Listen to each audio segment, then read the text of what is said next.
Hey, my God, my God.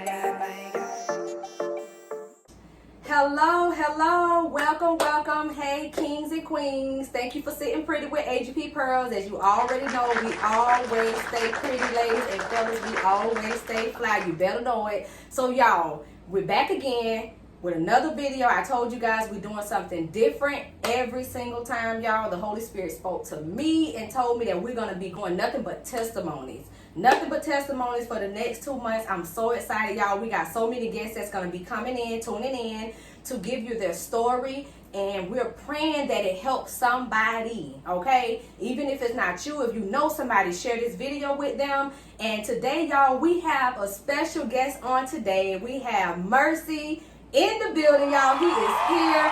Y'all, he has a very, very powerful testimony. But first, I need you to I need you to subscribe to this video, and I need you to sit down and relax and chill and just, share this video, y'all. It's very, very important that we share, because you never know who you can save. You never know who you can bless just by hearing somebody else's testimony, y'all, okay? So just know that your testimony is very important to share all over the world. That's what God wants us to do. So I'm just excited. So, Mr. Murcii, can you please let everybody know where you from and what do you do for a living?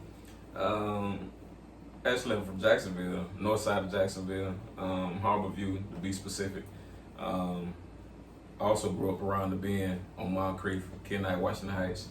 Shout out to my people out there. What I do for a living is a little bit of everything, if I'm being honest. Ordained prophet, minister in the gospel. That's my first business, father's business. However, music production, entrepreneur, musical engineer. I also work on the side for Amazon, but I'm planning to get out of that soon. Amen. Yeah. That's awesome, y'all. You see, he has so many gifts. He has so many talents, because I recently learned that he does music productions and make videos, y'all. So he gonna be making my next video, so you better know it. Y'all watch out for that. That's coming soon, okay? Like, for real, I'm gonna make sure I put all his information there below so you guys can click on it. And also follow him on all his social medias, his YouTube channel, y'all. He does some really awesome, amazing videography, y'all. So if you're looking for somebody that's gonna do great work for you, y'all, this is the guy to do it for, okay? Can you please let everybody know where they can find you at on social media? You can find me really pretty much on any social site, Facebook, TikTok, Instagram. I'm mainly on Instagram. I do a lot of posting on Facebook, I guess reposting, but I do have a huge following on Facebook, but my biggest following is on Instagram. You can find me on Instagram at Murcii_Cumn. That's MURCII_CUMN. On Facebook is my regular name, but I'll make sure I give it to April so she can put it in there. Yes, I got y'all. Y'all got to follow him for real. He's very, very powerful man of God, for real. So we're gonna get right into it, y'all, because this is the part that everybody needs the most. I want to make sure y'all know who he was. I want y'all to please make sure you follow him. Do that for your girl. Y'all know I love y'all. But we really want to know your testimony, because he told me what his topic was, and his topic was like, it hit me in a different area, and his topic was, I died too. Correct. Like, I was like, I want to know his testimony now, because I want to know what it's about. I was very, very excited about it. And so, like, for real, now this is the time that he's gonna tell you guys his testimony. I'm gonna let him do what he do, y'all. So y'all, please, y'all sit down, watch, like this video, and just stay tuned in. So let everybody know. All right, a little bit of a backstory about why I gave you that specific topic, I died too. I think it's very important when you giving your life to Christ, or you making that transition from being worldly to spiritual, that you have a death experience. And my death experience wasn't like many other people's death experience. However, a lot of people have gone through, processes in life where life has gotten the best of them, and they face certain trials and tribulations that are sometimes too heavy for them. I, for one, went through a real bad divorce. and I was married since I was the age of 21. Wow. Long story short, went through some pretty bad seasons. God gave me some very beautiful spiritual people, and I was a young man who was born and raised by his grandmother, and she raised me up in the church. You know what I mean? Yeah. That's most of our story. Our parents raised us up in the church, but however, my grandmother raised me up in the church, and the way she raised me at home was totally different than what, you know, I had jumped out here in the streets and started to do. So I picked up some bad habits along the way. But the spirit of divorce had been running through my family for a long time, and I wanted to be the one to stop it. Yeah. However, I didn't have the knowledge base to stop it. So, got with my ex-wife, and at the time she was my wife, and you know, neither one of us had any experience, any knowledge, or anything about being married. You know, we just fell in love. Two kids falling in love. You know what I'm saying? It's kind of like a movie story, but I didn't understand I guess you can say, the in-depthness about how deep marriage really is, or how profound it really can be, especially when it's in the sight of God. They call it holy matrimony for a reason. Yes, exactly. Because the two not only become, you know, one flesh, but they come together to, I guess, exude the very nature and essence of God. However, my wife at the time and I did the best we could.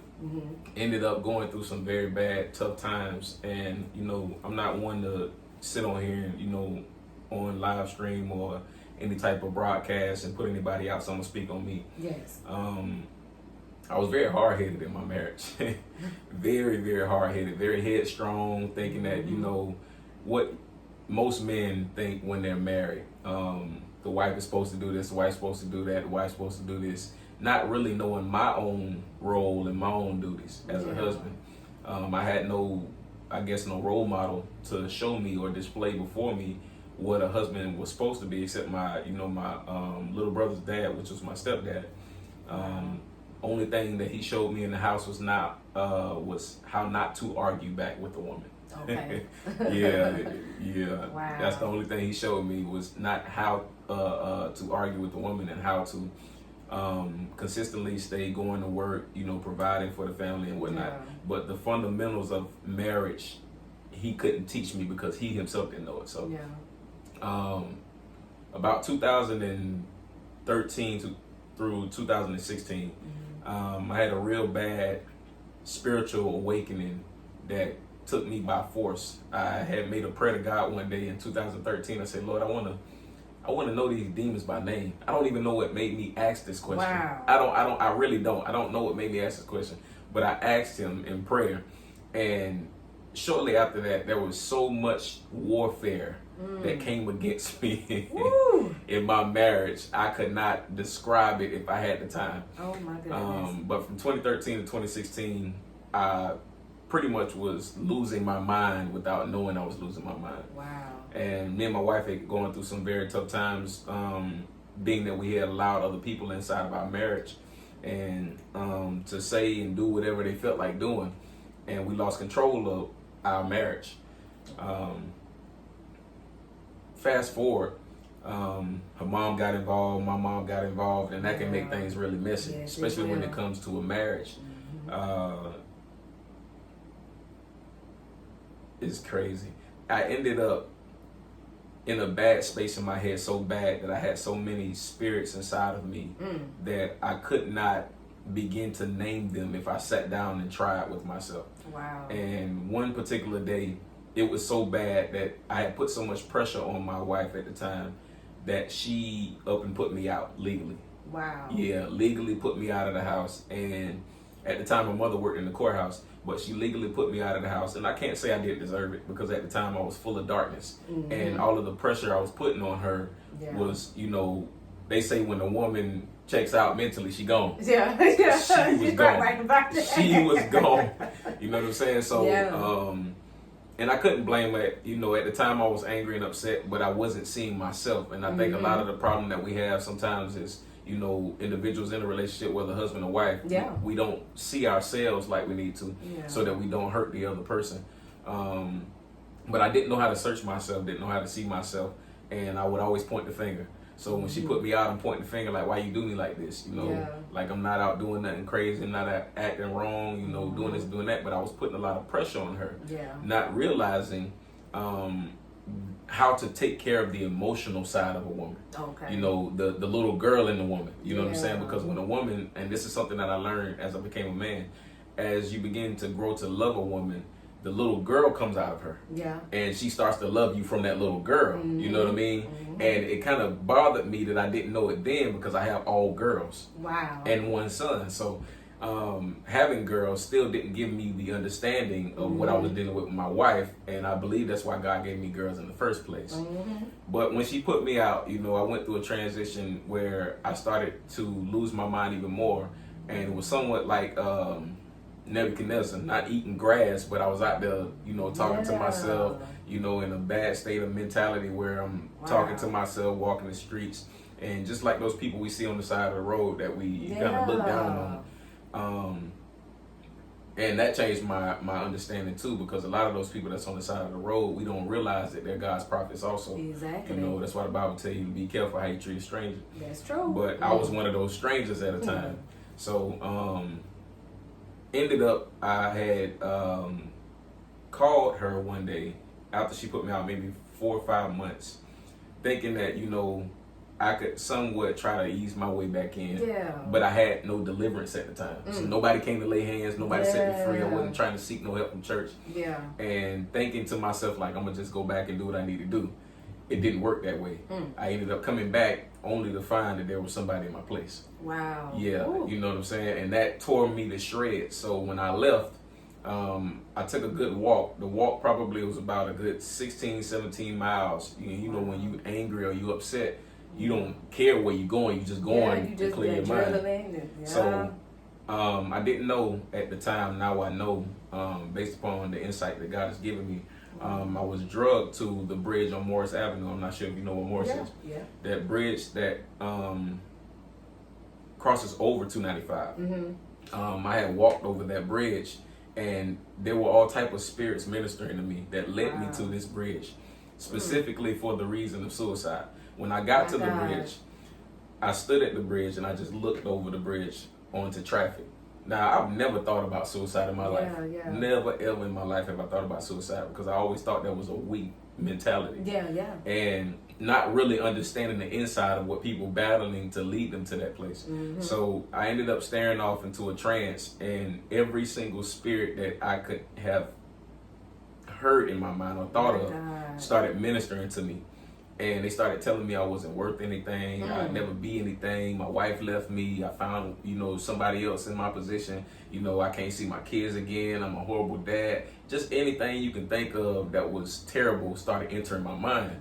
And it was only when I started looking over the traffic. So I heard a spirit tell me, just go ahead and end it. You know what I'm saying? Yeah, just what you living for. It's nothing that you got to show for why you living. And I sat there and I meditated on it.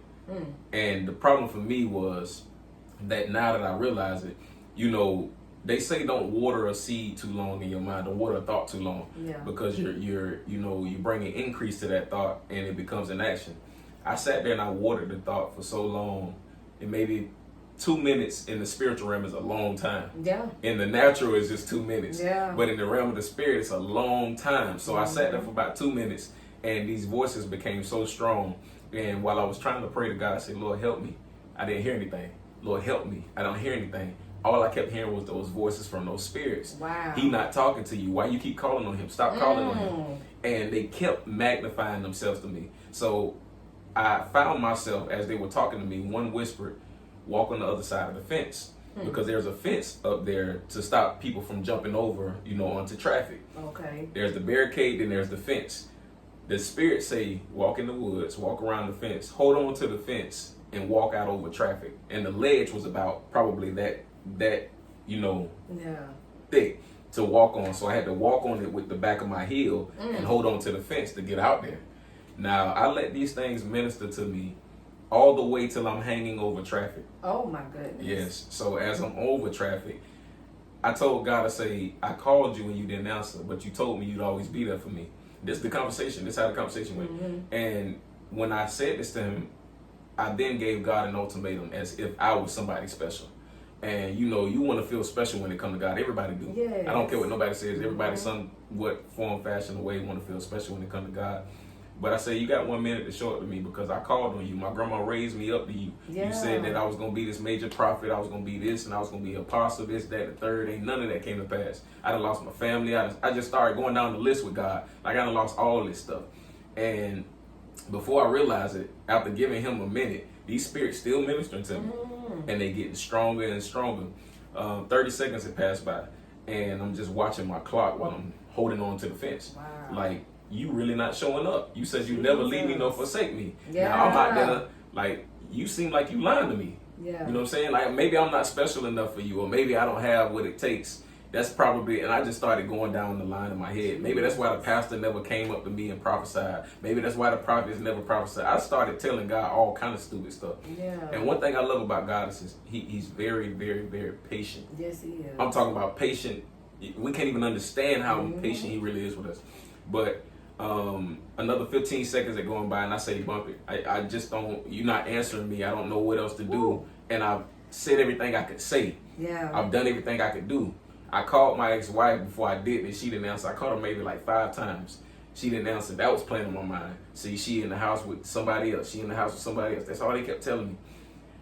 The last maybe 10 seconds, as I was releasing my fingers one by one, the Lord came and arrested me. Like I could feel a presence. And you know, people say I got goosebumps. Yeah, yeah. But it's the Lord's presence. It arrested me and he hugged me, and every voice that was speaking to me was gone. He said, I know the plans I have for you. Oh my goodness. That's all he said to me.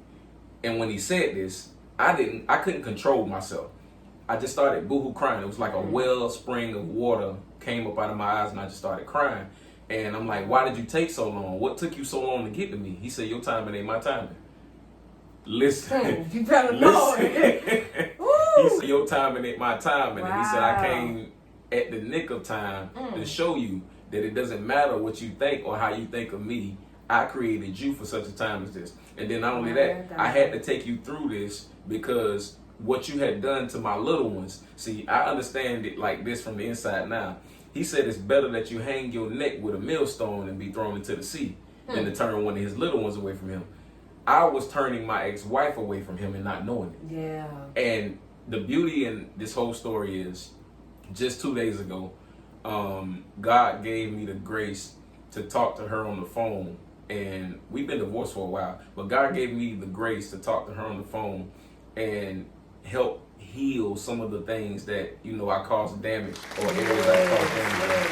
And we both cried on the phone. Wow. Both of us cried on the phone because I had no clue that because I turned my back on God in the marriage, it caused her to turn, you know, away from God. Yeah. But she told me, and it brought it back to my memory, I was the first person to introduce her to God. Wow. She was 21 years old. We both sat down by the water, and I started prophesying to her, not knowing what prophesying was, having no clue about it. And I prophesied to her about some things, and she began to cry. And she shared with me just the other day, she said, you was the first person to introduce me to God. And we were going through tough times in our marriage. I was praying to God for our marriage to work. She said night and day I was praying, and I was going to church, and then you stopped going to church, and it kind of made my faith waver, and then I started blaming God, and I started crying even harder on the phone because I'm like, Lord, I didn't know all of this. Yeah. You know, you never really know until you actually have a soft enough and vulnerable heart to sit down with a person. And for the longest time, I used to be like, she's just cold-hearted. She's just cold-hearted. But it was me that turned her heart cold. Wow. You know what I'm saying? So a big part of my testimony with God is learning how to make sure I don't come off in a way that turns people away from God, because that hurts my heart to know that I'm being looked at as a certain type of way. Yeah. But in my own eyesight, I can't see how people are looking at me, and then I'm turning them away from God. Yeah. So that's just a little bit of the backstory about why I say I died too. That day on the fence when the Lord hugged me was the day that I died. That was in 2018. Yeah. Wow, I got goosebumps. Y'all, for real, this is amazing, man. It's people out there for real that probably been through almost the same situation, or you may thought about committing suicide, and you know, the Lord stepped in, like, you didn't think he was coming, but, like, after, right at 10 seconds, like, it was over for me. it's all in his timing. Yeah, it was over for me, sis. I ain't gonna lie. And he tell us to be still and know who he is. Being still is the hardest. Ooh. The hardest thing to do when it comes to God. Because being still sounds like you just want me to do nothing. Yeah. And that ain't what he means. See, being still means stay in the narrow path and keep moving forward as I work on what I'm working on for you. But in my mind, you know, or the carnal mind of the person, you just want me to sit here? Yeah. You know what I'm they saying? ain't thinking like, man, y'all, that's when I tell you, that's powerful. That's a very, very powerful testimony. You are still here today. Yes. You're still right here. God made a way. He still kept you here for a reason. You're here for a reason. And I've heard you. Like, he's amazing, you guys. He has powerful stories. We got so many testimonies, but like, that is really, really powerful, like, for real. I think you should write a book. What y'all think about that? Like, for real, there's so many people out here that's going through that right now. Yeah. And a lot of people. It's a beautiful thing to me because the Lord, in the ministry that I'm over, the Lord sends me people who the church normally would shun. You know what I mean? All types of people, and I'm not gonna call it out because I know they'll be watching, but just some of the backstories from people that he sends to me. You know, I tell people often, you know, there's an anointing on people's life, and then there's that anointing of Jesus on people's life. And you know, it's a true blessing when you can see the manifestation of the greater things that Christ said we would do in your life. Versus seeing it in somebody else's life is totally different. So I'm truly grateful for, you know, having gone through the experience of suicide, because now one thing people don't understand, when you overcome suicide, death has no hold over you either. Come on now. You know what I'm saying? You got power and control over death to get up from the grave.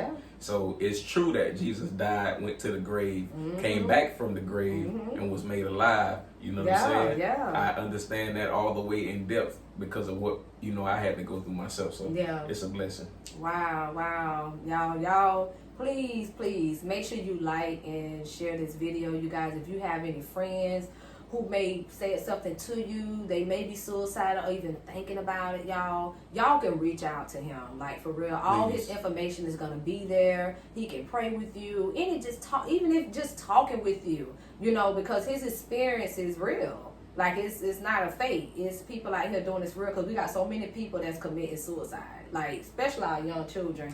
They're doing it left or right. Like, every time you turn around, you know, it's either drugs or something like that, or like, so we just got to stay prayed up for real. And we do appreciate you coming in, telling your testimony, because it was probably gave me some chills.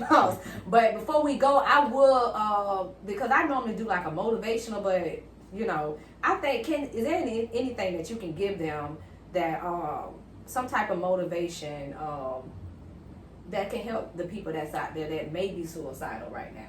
Yes. The biggest thing is stop telling yourself that you don't matter. The worst thought you could ever allow to enter your mind is that nobody cares. And that's not a true statement. There is somebody that cares for you more than you understand, and that is willing to sit down with you and take time with you to sort through, you know, all of the insecurities and the heavy burdens and stuff like that. But you just got to be open to whoever it may be, because sometimes it might not be the people that you want to give you the love, that give you the love. It might be somebody different. And that's one thing I learned in this life is where you give love out to may not be where you get love back from. And you have to be okay with that. Just as long as you get love from somewhere, it'll help you to realize that you matter. You know what I mean? So, and always keep God first. It don't matter how it look like God ain't there. He's always there. Just don't stop calling on him. Don't. Oh, yes. Thank you. I know that everybody got something out of this video. I already know. Thank y'all so much. Like, for real. Thank you for coming in and and telling your testimony. I'm pretty sure it's going to bless a lot of people. And you guys, you already know how we leave up out of here, y'all. Thank you for sitting pretty with AGP Pearls. And y'all have a nice one. See y'all on the next one. Bye. Yes.